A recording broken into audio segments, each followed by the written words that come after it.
بسم الله الرحمن الرحيم الحمد لله رب العالمين والصلاة والسلام على رسوله الكريم اما بعد ماں کی نافرمانی کی دنیا میں سزا۔ حضرت عبداللہ بن نافع اوفی رضی اللہ تعالی عنہ فرماتے ہیں کہ علقمہ نامی ایک شخص جو نماز روزہ کا بہت پابند تھا، جب اس کے انتقال کا وقت قریب آیا تو اس کے منہ سے باوجود تلقین کے کلمہ شہادت جاری نہ ہوتا تھا۔ علقمہ کی بیوی نے رسول اللہ صلی اللہ علیہ وسلم کی خدمت میں ایک آدمی بھیج کر اس واقعہ کی اطلاع کرائی۔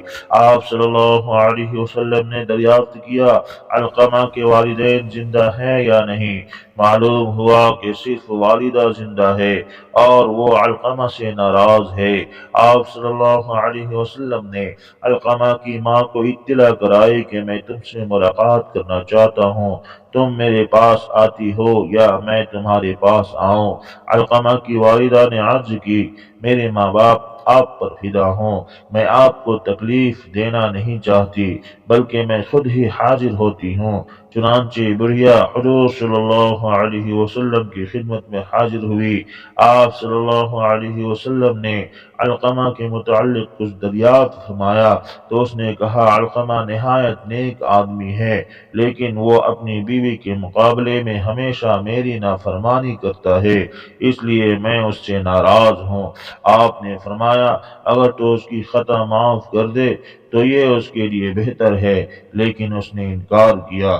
تب آپ صلی اللہ علیہ وسلم نے حضرت بلال رضی اللہ تعالیٰ عنہ کو حکم دیا کہ لکڑیاں جمع کرو اور علقمہ کو جلا دو۔ بڑھیا یہ سن کر گھبرا گئی اور اس نے حیرت سے دریافت کیا، کیا میرے بچے کو آگ میں جلایا جائے گا؟ آپ صلی اللہ علیہ وسلم نے فرمایا، ہاں، اللہ کے عذاب کے مقابلے میں ہمارا عذاب ہلکا ہے۔ خدا کی قسم، جب تک تو اس سے ناراض ہے نہ اس کی نماز قبول ہے نہ کوئی صدقہ قبول ہے۔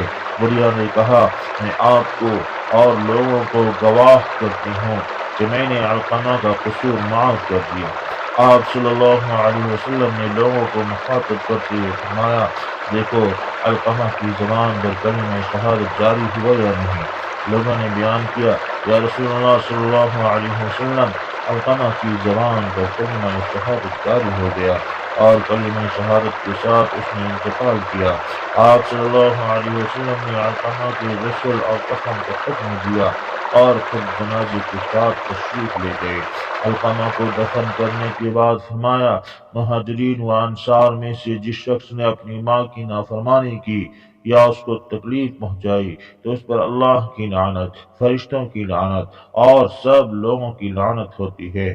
خدا تعالیٰ نہ اس کا فرض قبول کرتا ہے نہ نفل قبول کرتا ہے، یہاں تک کہ وہ اللہ سے توبہ کرے اور اپنی ماں کے ساتھ نیکی کرے اور جس طرح ممکن ہو اس کو راضی کرے۔ اس کی رضا ماں کی رضامندی پر موقوف ہے اور خدا تعالیٰ کا غصہ اس کے غصے میں پوشیدہ ہے۔